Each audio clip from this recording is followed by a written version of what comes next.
a little bit. It's okay. All right. So we're just waiting on here.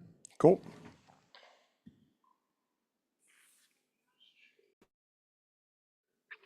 Christian, could you do me a favor? What's up? Could you click mirror my video? Mirror my. Yeah, like down at the bottom left where it says video, if you click that little arrow. Right here? Yeah, and then it should say mirror. Why? What's going on? It always freaks me out when I'm looking at myself and I'm backwards. Okay. But oh, there you go, mirror my video. There you go. Better? I feel like that's so much more natural. Well, what's the interesting thing is that you are now backwards for me. Really? Yeah, so think about this. You're looking at the monitor for what the camera's supposed to see. So the camera picks up on your cup to your left. So what looks natural to you is actually a reversed image. Yeah, but if I raise my right hand like this, you could see that it's my right side. But to The way- me, it's your left. Right, but it's the same way when I'm looking at myself. It's always been like that. That's so funny. It's weird, right? You want me to leave it like this? Are you good? Yeah, leave it. It's good. It's good.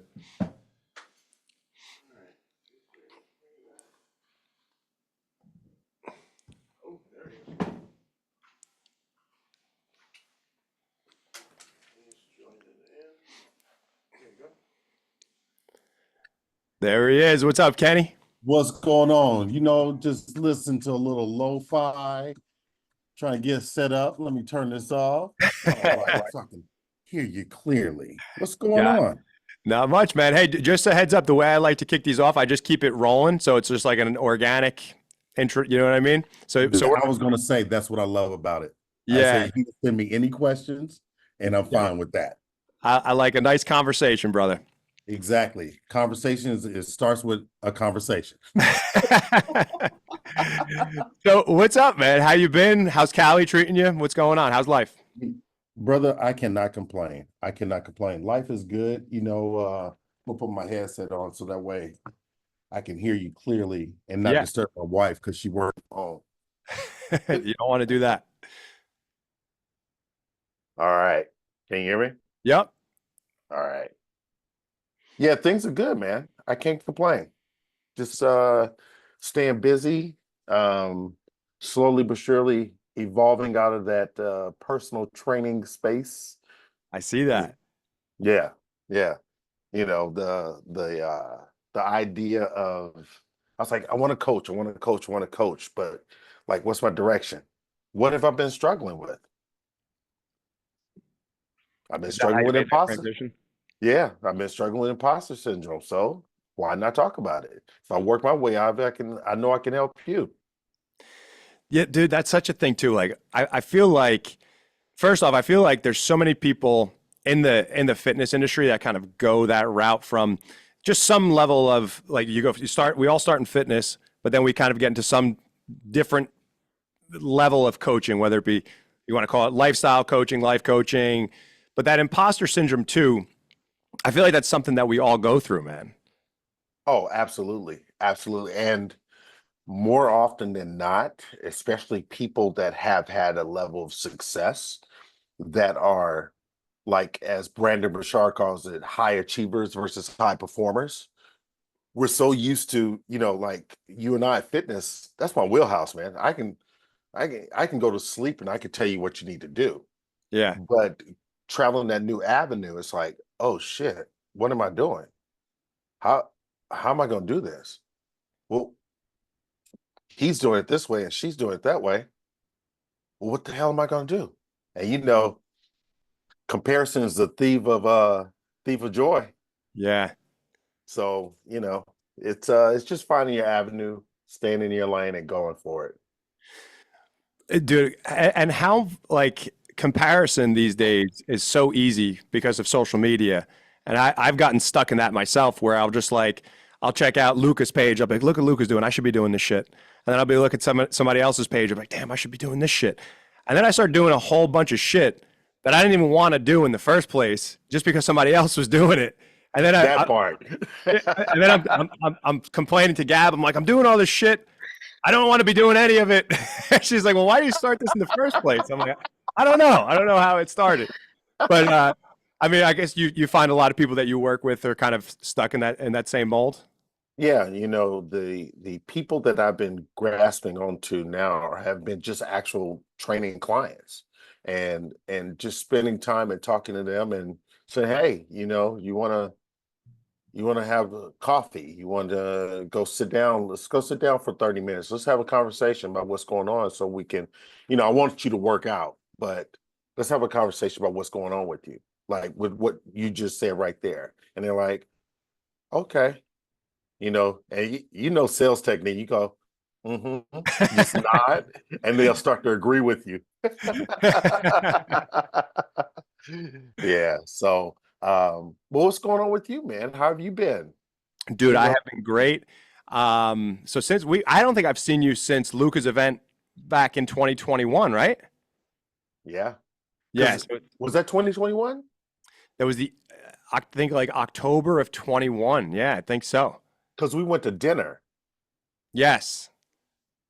That's where I was trying to figure out, where did we go to dinner?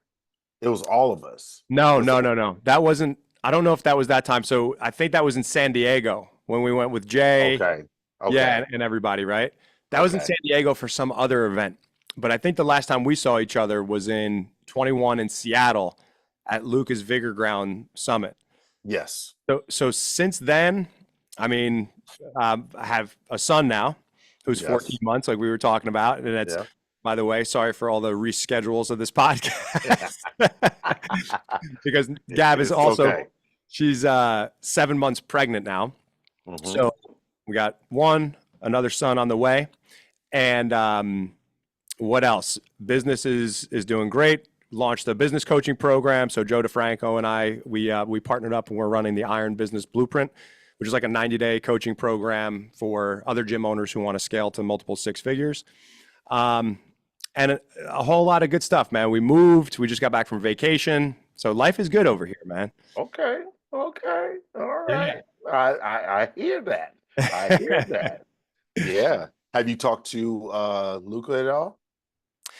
Through text message, we've talked a bunch, over the course of the last couple of years. Same with Jay. I actually saw Jay back in, what was that, like? I think December, because we went to the WWE together when he was in Jersey. Yes. I think he's coming back out soon. Oh, Um, okay. yeah, he was telling me he's coming back out, I think, to see his mother in the next couple of months. I'll So, have to you hit him know, up. yeah, he so happy he's back. I'm Yeah, so happy he's back. That's my guy. I'm He's happy for him. yeah, yeah, yeah. So to have him back in LA, you know, around people he wants to be around friends, can have casual conversation. You don't have to worry about anything. It's good. It's good Yeah, for him. I think once he left here, because he was so busy trying to save money and taxes, and it was like, fuck, I hate Austin. Fuck, I hate Miami. Fuck, I'm ready to I'm ready to go. yeah. When I talk to him too, I'm like, dude, you're Mr. California. That's where you need to be. It I'm very really happy is. for him. Yeah. And I'm from here. He's more Californian than me. So dude, tell me about your transition. So like first off, you started how long you been in the fitness industry now? Since '99. Since 99. Yeah, 25 years, man. Damn, it's been a long 25 time, years. man. Yeah, yeah. So you've been doing this forever. What made you decide to kind of get into what you're doing now? It's what I've actually always instinctively done. I've always pretty much, like, everybody knows me as coach. They refer to me as coach. They say coach before they even say my name, Kenny. And the idea that me helping people on a larger scale, it just appeals to me more. Training is, like I said, it's fun, it's great, it's my wheelhouse, but I see so much more, and I want people to have much more. I have this belief that people need to leave me feeling better than when they walked in the door. And if I continue to live in that space and do that space, I have to provide them more. Um, and uh, Funny story. So how I got into training, and which stays in my mind as far as how I'm getting into coaching, is when I used to do sales. I mean, I've sold everything, right? And I was selling men's clothing, and I was selling to the pastor of the church then when I lived in Atlanta. And as I'm sitting across from him, selling shirts, showing him shirts, who needs shirts, whatever, showing him all the swatches, he says, "Son, what is it you want to do?" I said, "I want you to buy some shirts. That's what I want you to do." And so he said, "Listen, what is it that your heart is telling you that you should do?" And I said, "Funny you asked, I've been really looking into personal training and coaching." He said, "That's where you need to be. That's where you need to go. That's your ministry. You might start off training, but it's going to lead to other things that you're going to do within training. It might be an aspect of your life. So think of it as your starting point." And every time I go back and I'm thinking like, holy shit, this is where he told me I need to be. So technically, doing the coaching is where I need to be in a larger scale. So that was a long story short, I guess.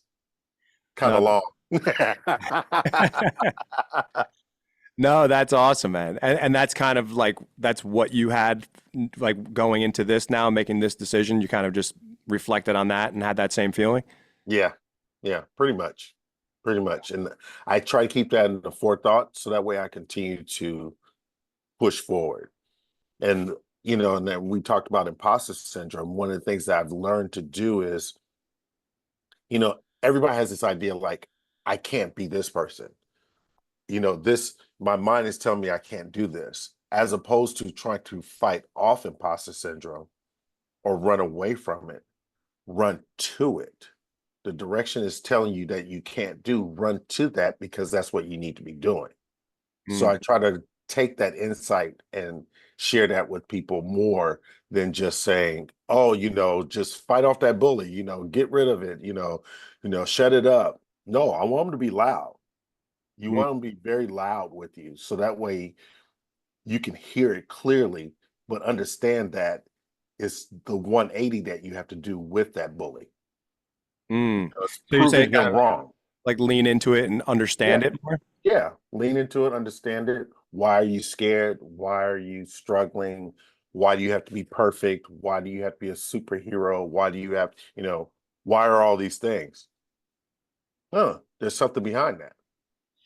Yeah, and from your experience, where do you feel like that comes from for most people?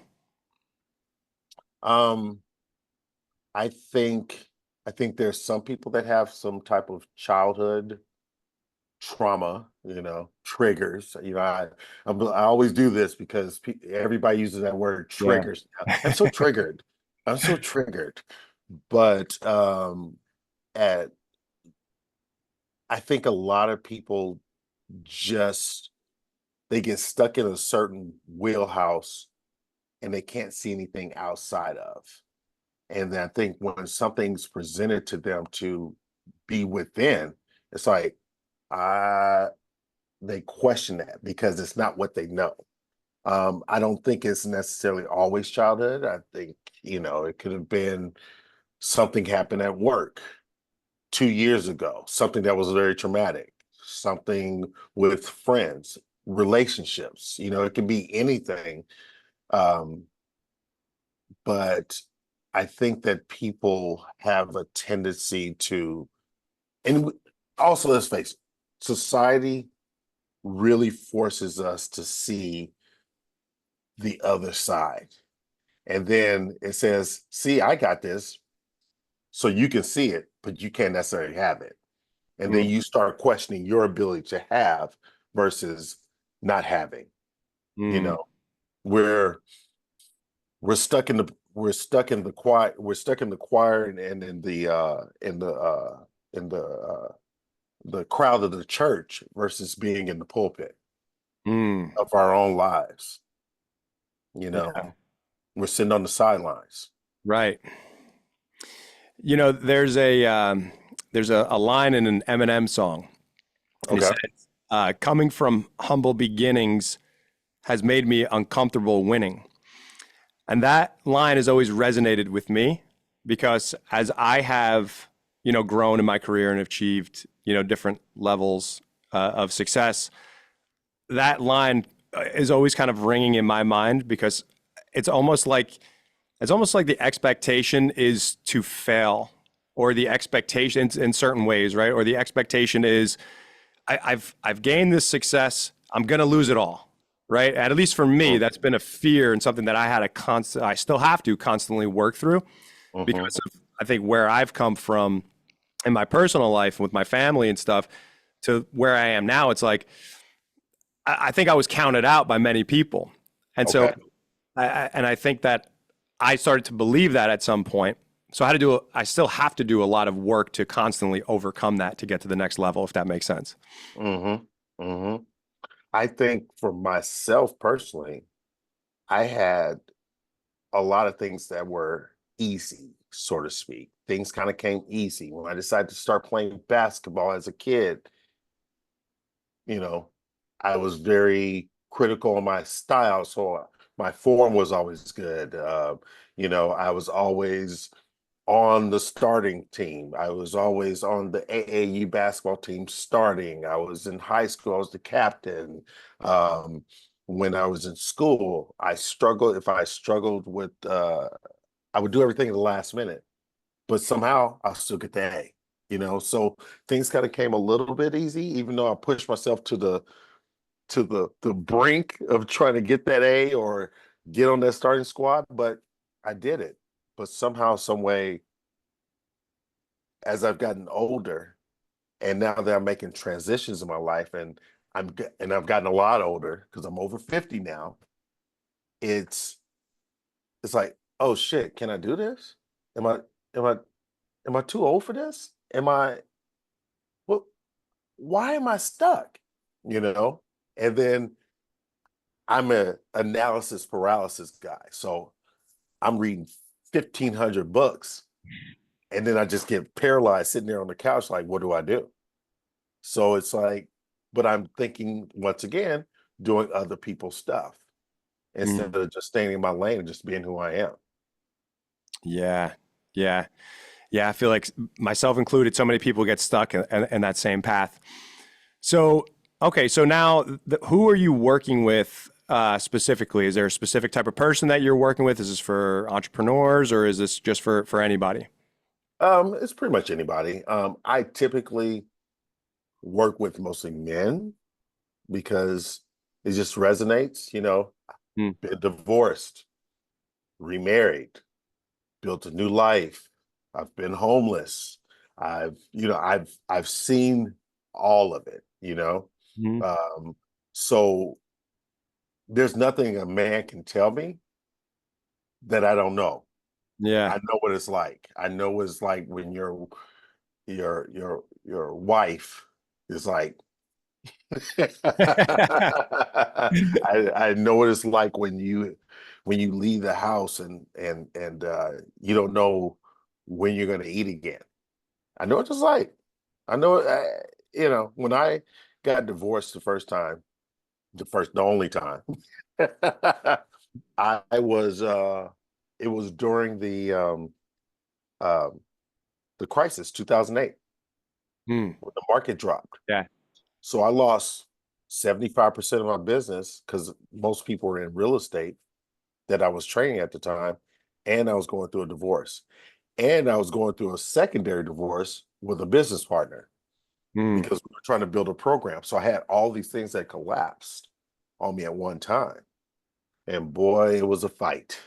mm, But it taught me a lot, which is probably one of the reasons why, even at this stage, I'm still kind of dealing with that imposter syndrome hmm. because things did come easy. All of a sudden, you have this drop, significant drops, and you're not able to get leverage on them. And you're like, dude, I don't know how I'm gonna get out of this one. Yeah. So, and even though I'm out, somehow I'm still living in it. It's like a fat person that gets skinny and they're still in their fat mindset. Hmm. How did you get out though? Even though it's Uh, still in there, how did you climb out? Because obviously you've gotten to the next level of life and success. yeah. One, I realized that the place that I was in was not my place to be. I did not want to be in Atlanta anymore. So I made sure that, you know, I got whatever I could training wise and put that aside so I could move back to Los Angeles. I didn't want to count on anybody um, helping me. I wanted to make sure I did it myself. I think that was important for me. I think another thing that was very important for me at that time was um, I did a lot of deep work on myself and my mindset. I learned what ownership was. I learned to take on whatever I did. The problem when I went through that was, as I've learned fast forward to now, is that I never learned to forgive myself. Hmm. You get the ownership. I got it. I did this. These are the things I've done. And this is how I've grown. But then you have to say, you're not a bad person. You're not what those things that happen. You happen to have done them, but you are not what you have done. Hmm. That's not who you are. So I think the deep work and just getting back to LA, man. I got back to LA hitting the ground running hard. How long were you in Atlanta for? Let's see, 15 years. Oh wow, okay. And you left there specifically for work, or was that? I went to Morehouse College, Oh, okay. and I graduated.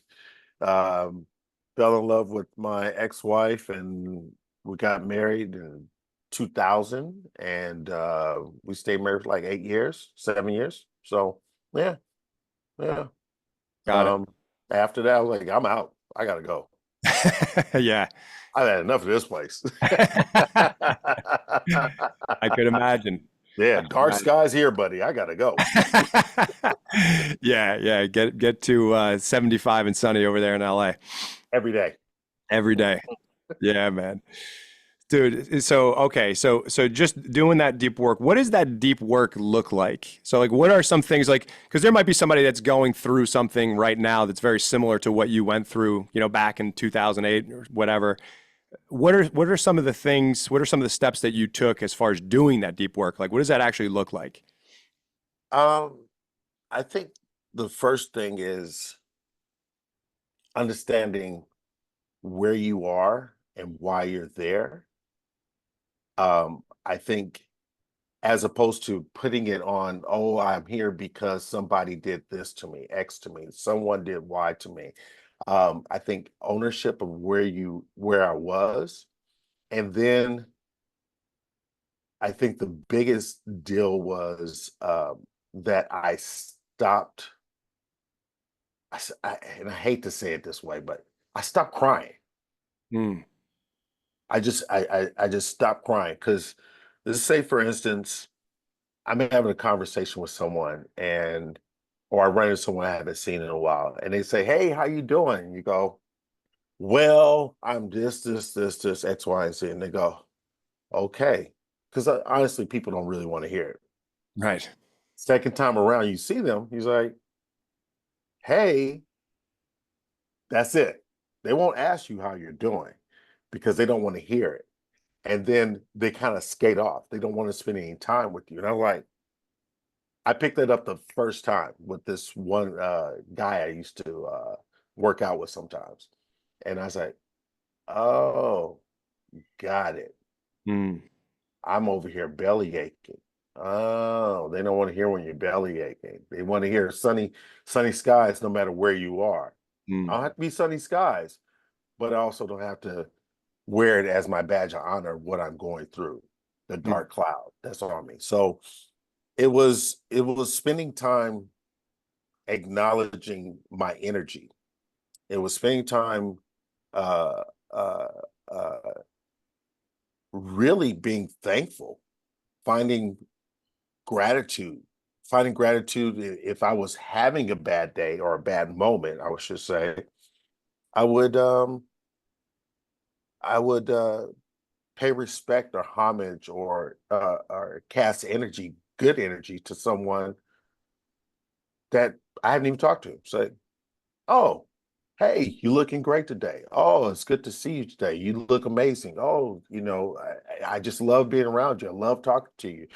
Good to see, I mean, always giving out good energy, Mm. which in turn made me feel better in those moments. And I'm like, oh, I got rid of that cloud that was over my head for the day.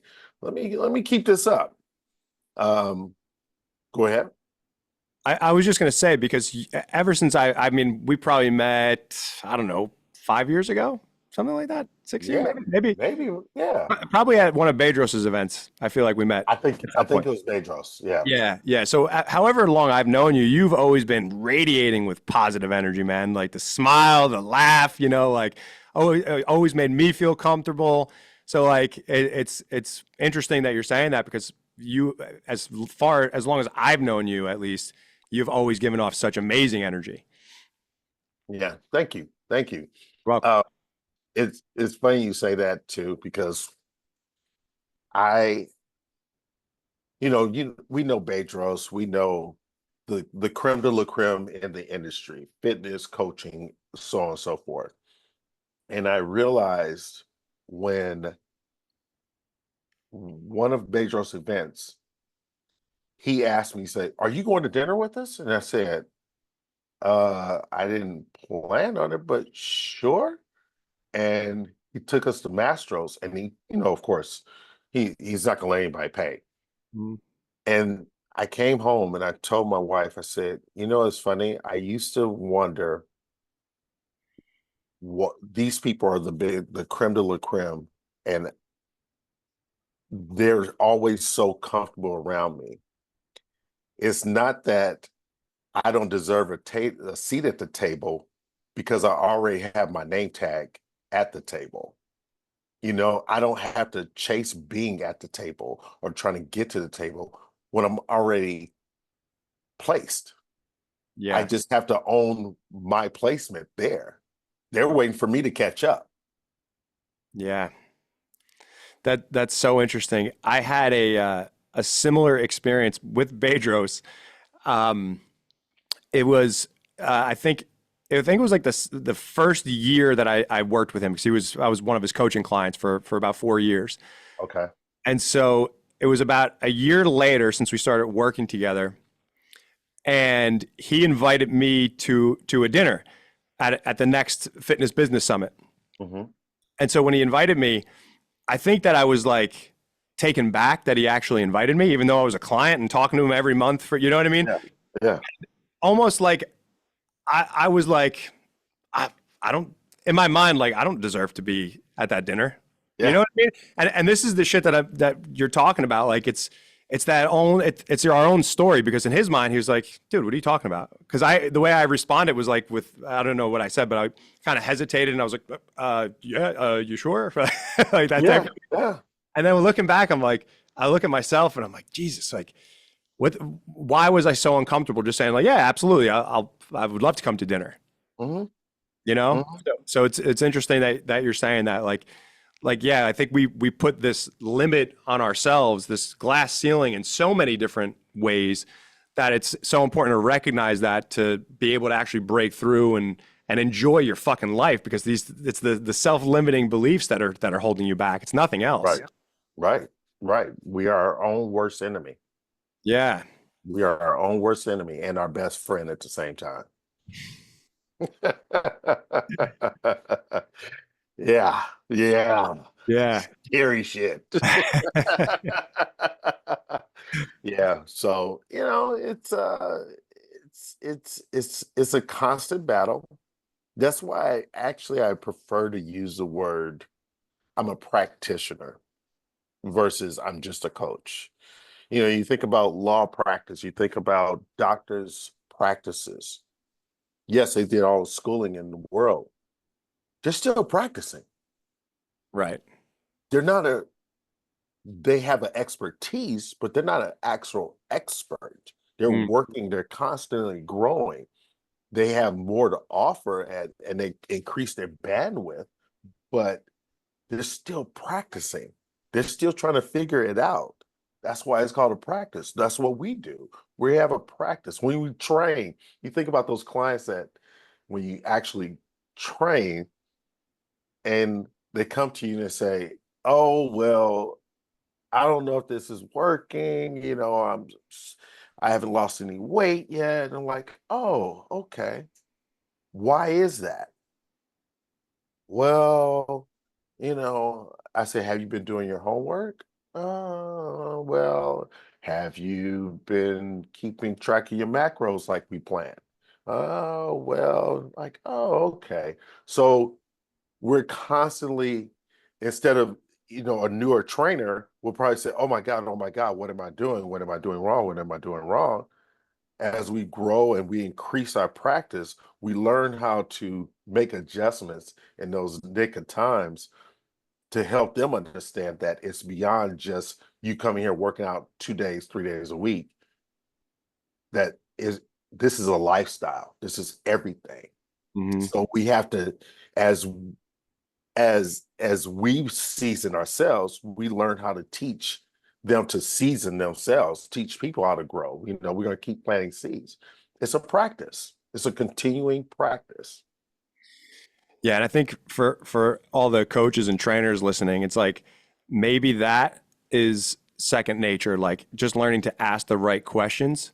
But when it comes to yourself, sometimes it's a lot harder to ask yourself those right questions, and you need those outside eyes, Yes. right? Somebody Yes. looking in that can actually see what you're doing to ask you those questions.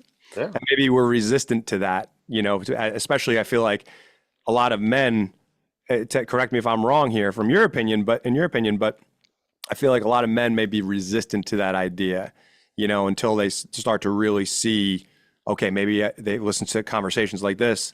Okay, maybe I do need to drop the ego, and maybe I do need to realize what I'm doing wrong and answer these questions so I could get better and I could start, getting to that next level of my life, whatever that looks like. Yeah. Open up your mind. Open up your mind, open up your heart, and shut off that ego, man. That ego, that ego will kill you. Your Yeah. ego, that ego will leave you on the side of a road. You see guys who, when you pass that guy that's looking under the hood of his car, like, what are you looking at, bro? Your car is dead. What are you looking at? You know what you're fixing? No. Call AAA. Get it towed, get it to an expert, get it fixed. It's the same thing with us. Yeah. It's like know where your fuck ups are, know where you're struggling, own it, understand it, respect it, but you don't have to live in it. Mm, Don't live in it. It's not who you are, and it the idea of being right is strangling them versus getting right. mm. The need to be right, that's something that holds so many people back, right? Oh my God. You spend so much time Oh my God. arguing to try to prove a point, and you're attached to that idea. And because of that, you're blinded by what's actually there.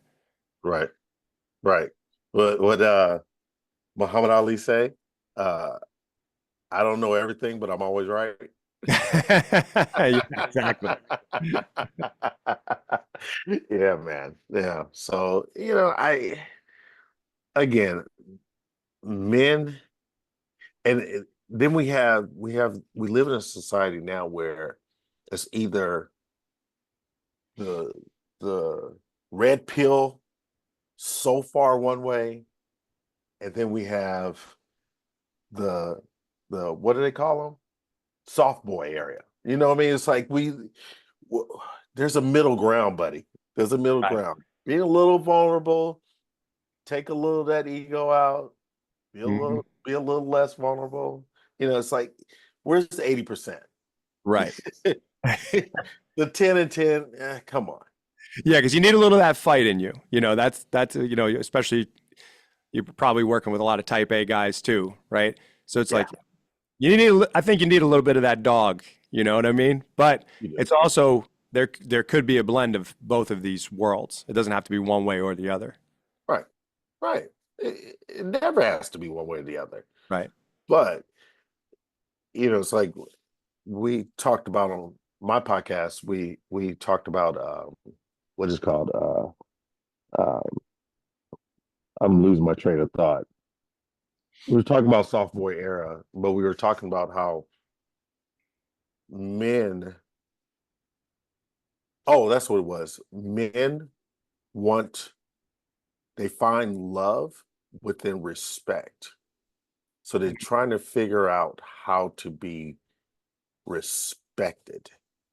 Mm, And I think uh, a lot of men don't have the self-respect to know how they need to be respected.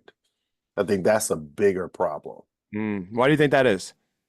Um, just soft boy era, man. Goes back to that. you know, I, they did. I don't think a lot of men learn it. It's not, and I don't really think it's a learned behavior. Um, somewhat is, we do need our male influences in our lives. We need our sports. We do need our ability to have uh masculine conversations, but I don't think that men um you know take hold of what their boundaries, what their standards are in their lives. Um because that's created. Only you can decide what's going to allow you to say, this is me, you respect this, these are my boundaries, these are my settings, because I respect myself. Hmm. I think that everybody's looking for permission to get something. Yeah. Oh, tell tell me it's okay that I do this. No, I'm not going to do that. You need to know what it is that you want and don't want in your life. I can't give that to you. Right. But somehow, some way, respect is equated with love with men. Mm. Yeah, and if they don't have that self-respect, then it's so hard to actually find that and feel that. Hmm. Do you feel that, we've been talking about imposter syndrome, respecting yourself. Like, how do you feel? What role do you feel fitness plays in all that? Oh, it's primary.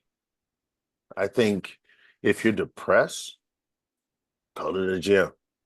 If you are struggling with work, go to the gym. If you are uh, uh, frustrated at home with your spouse, your significant other, whatever, go to the gym.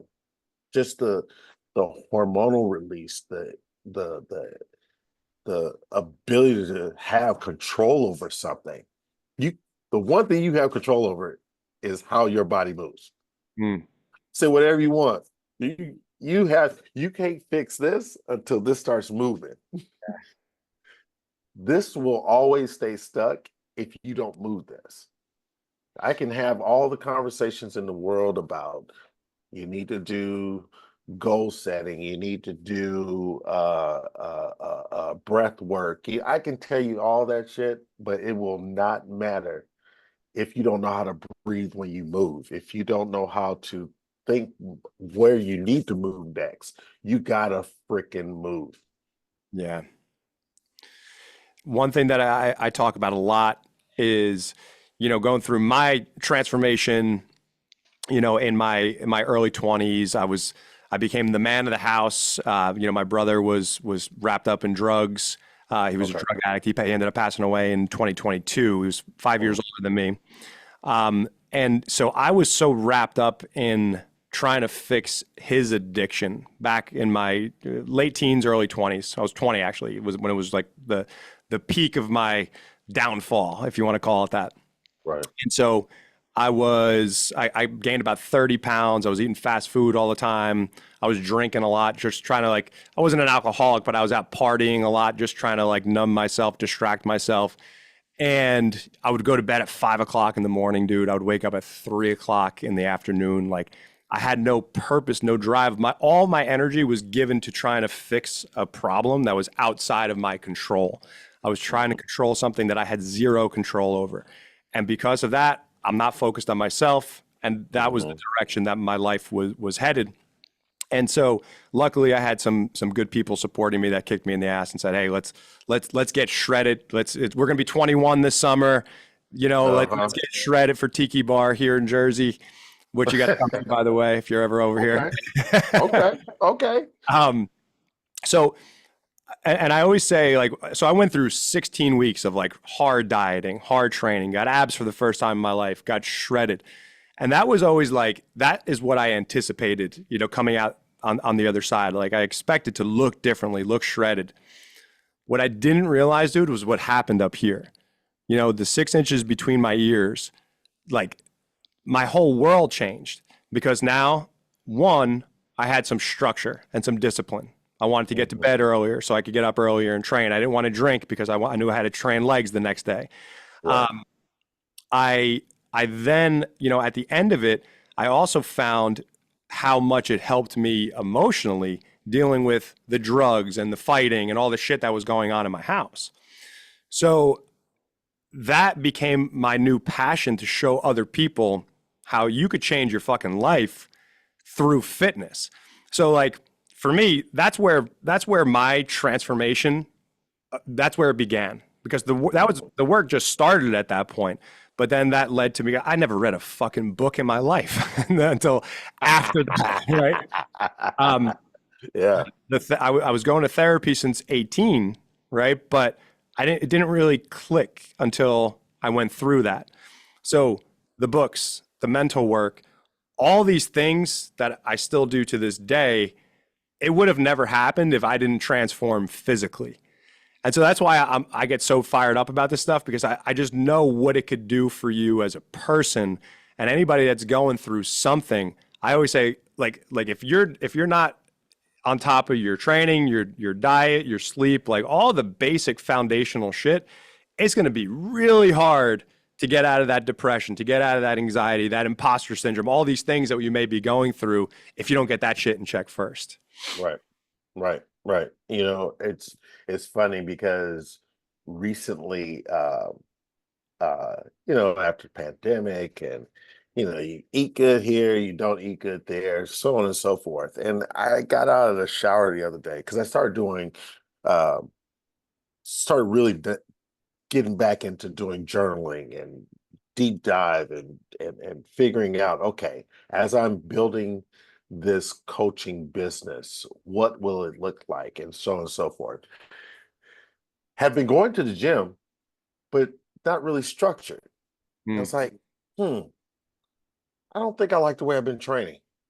Let's change that. And what's funny is as I've been doing the shadow work, at least I started. I've been working out, so it's easier to make that transition. Like, oh, yeah, no, this is not working. Oh, okay. Then I got in the shower one a couple days after, and I said, huh, I don't like the way I look. Let's do something about that. Old me would have been if I was really in a darker place. I would have said, here we go again. Look at you, fat boy. Blah, blah, blah, blah, blah. Complaining, bitching, moaning, but never set anything up. Staying in the gym and then doing the work along on the way, I'm like, I don't like the way I look. Oh, let's see how much I weigh. You know what? 100 days. Keep track of your weight. Okay. Need to change my macros. All right. I need to keep track. I've been keep track of my food. Oh, okay. Waste has been dropping. Like this is where I need to be with everything. Yes. And I call it very Jason. Jason is think do. You ever been around Jason long enough, he thinks about it, he just does it. You talking about Perugia? Perusia. Oh, Yeah. okay. Got it. Yeah. Very think do. And I have a lot of respect to that Mhm. because I've never been a think do guy. I'm more of a, hmm. How many ways can we do that? Yeah. And so now that feels good, the think, do process. And it's like, okay, I'm digging this. Hmm. But it started because I just made sure that I was going to the gym at least 4 times a week. Yeah. Just still lifting, still moving, but not structured. So now my mind is better because I've been doing the work to go along with it. I'm like, oh, we need to create better structure. Okay, we need to do this now. Oh, I want to get back on my bike. I want to start cycling again. Oh, okay. So I need to start planning that. All right. So I have that mapped out. Everything is mapped out. And Yeah. people don't realize that they think the structure is holding you down, but actually, structure is creating freedom. Yeah. Structure is freedom because then you know how to plan out, you know, when you have free time, you know, when you can hang out with the wife, you know, when, and you're making sure that she's a priority. And then you start knowing where your priorities all come into play. That's freedom. Yeah. Your mind is not clustered anymore. The only clusters I want to do is in the gym. That's right. Yeah, man. I think for me too, like now being a dad, like it's very easy to lose sight of the little things that you take for granted. Mhm. Like trying to schedule a damn podcast. You know what I'm saying? Like the things that that you're trying to do and you're trying to make it happen. And then you're like, fuck, I have this going on, I have this. If I don't have that structure laid out, and I could always get better at this, you know, and I think it's just a new world, especially once I've had a child. It's like, all right, I have to redial in and refocus because what was working before is not working now. And if I Mhm. got laxed like you, like I got laxed with my training in the sense of like I was going, I was training, but I didn't have a structured plan. Same thing with my diet. I was eating clean, I was eating well, but not structured, just kind of maintaining, you know. Yeah. But then when I'm like, fuck, I'm not as lean as I normally am. I want to change that. Like, and I start applying this structure to my training, my diet. It's like that old saying, how you do anything is how you do everything. And then it Yes. starts to bleed into these other areas. Like, oh, all right, now I got to make sure I get date night scheduled. I got to get that shit on the calendar. Otherwise, Gab's going to hate my guts. I got to make sure that I get like a family day on the calendar. So this way we're focused on family time at least once a week where we go out somewhere and we enjoy that time together and we're not just, you know, or maybe it's home, Right. whatever. But the point is just having that shit structured, scheduled. It makes all the difference in the world. Absolutely. Absolutely. And date night is that's priority number one. Yeah. You know, matter of fact, it's Wednesday, so it's date night for us. Oh, Every nice. Wednesday, I do a massive meal. You know, I cook a great meal and we have a cocktail and we turn off our phones, no TV, just music, and we just sit and talk and hang out and just be. But it's my opportunity to show her how much I care by me cooking, me figuring out, okay, what gourmet meal am I going to create tonight? Yeah. You know, I don't like cooking, but I can cook well. Okay. What's So your go-to Wednesday, meals? uh, you know, it's fly by night. You Okay. know, so just give me the meat and I'll figure it out. Okay.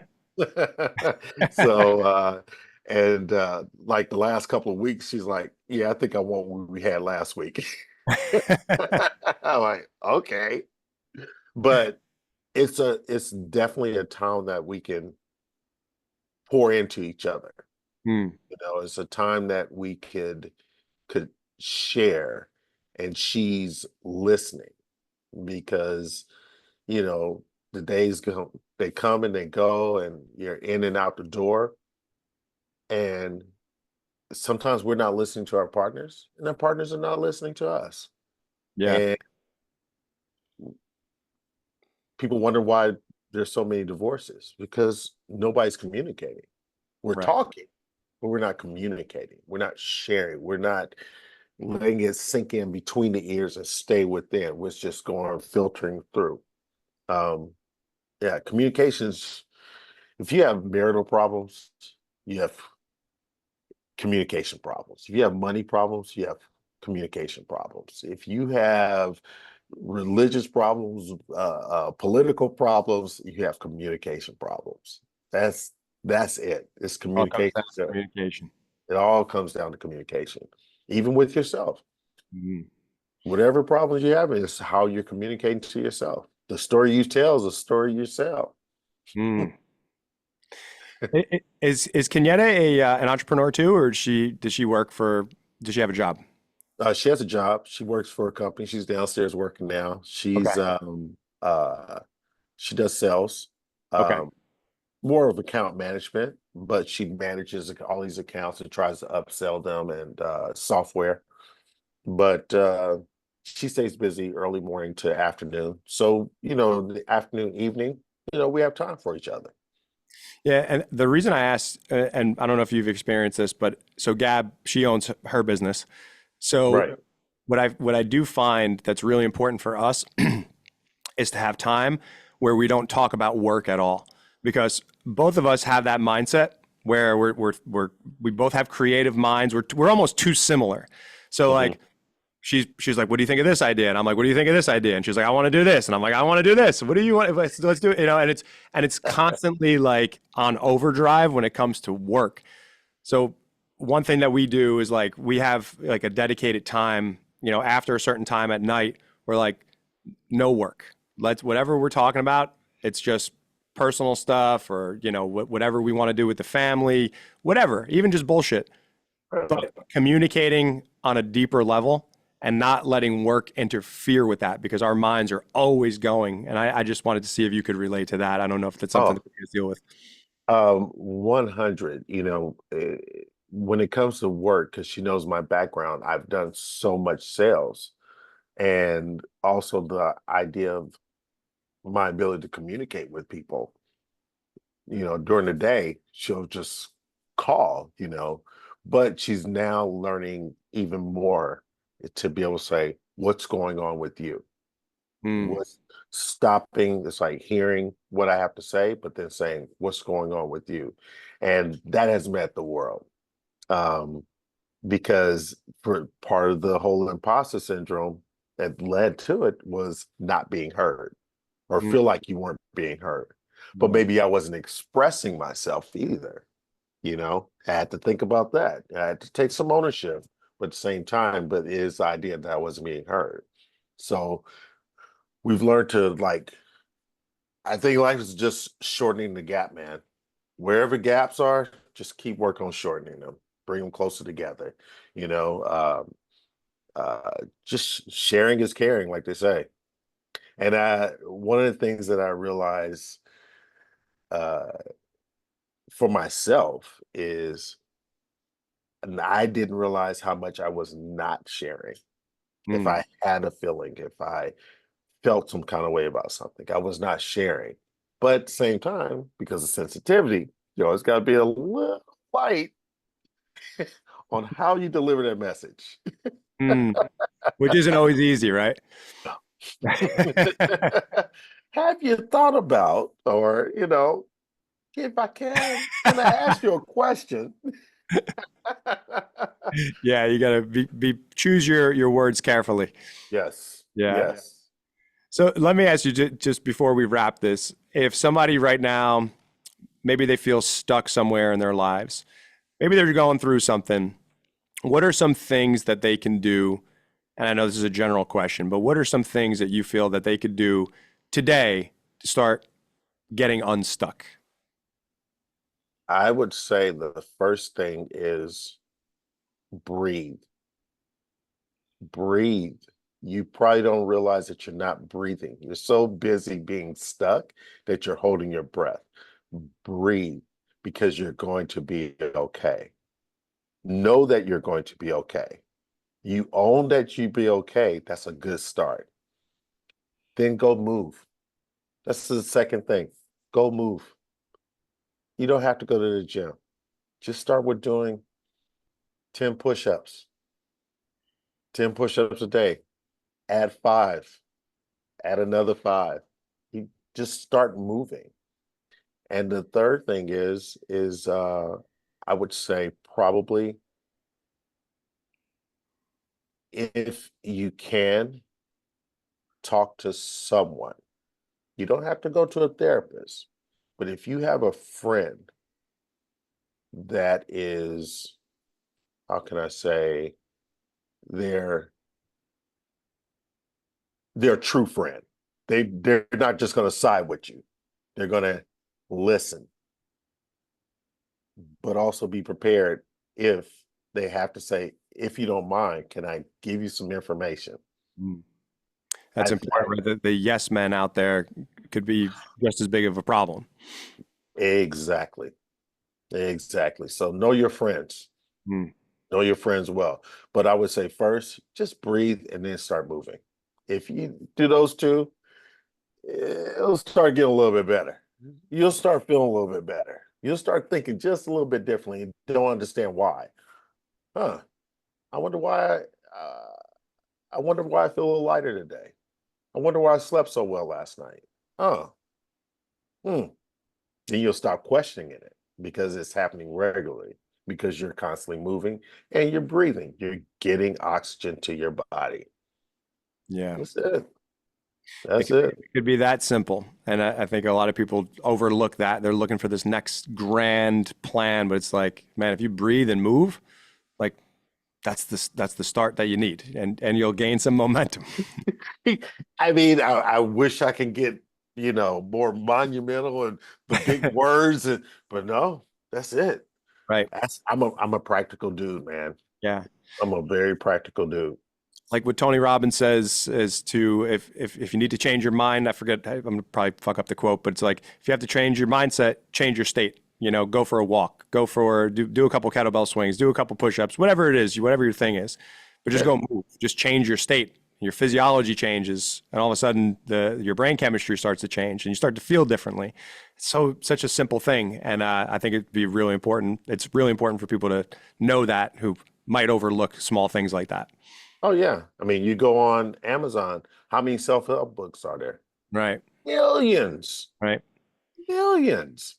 Mhm. And they all say the same thing. Right. Yeah, at the end of the Yeah, day, man. it's the same fucking message. Same message, bro. Yeah, Same message. Get out of your own way. that's right. Kenny, it's so great talking to you, man. Honestly, it's always a pleasure. Love catching up with you always. Hopefully, we get to see each other in person again soon. If anybody is interested in following you on social media or working with you, where can they find you? At Coach KJ Knows on Instagram and just DM me. You can hit me on CoachKJ.com, but just DM me on Coach KJ Knows on Instagram. Awesome, brother. Well, thank you so much for taking the time to come on, bro. Thank you for having me. Thank you for having me. I appreciate it. It's lovely. Absolutely lovely. Appreciate you, brother. Hang on the line for 1 sec. We're going to stop Okay. recording. All right.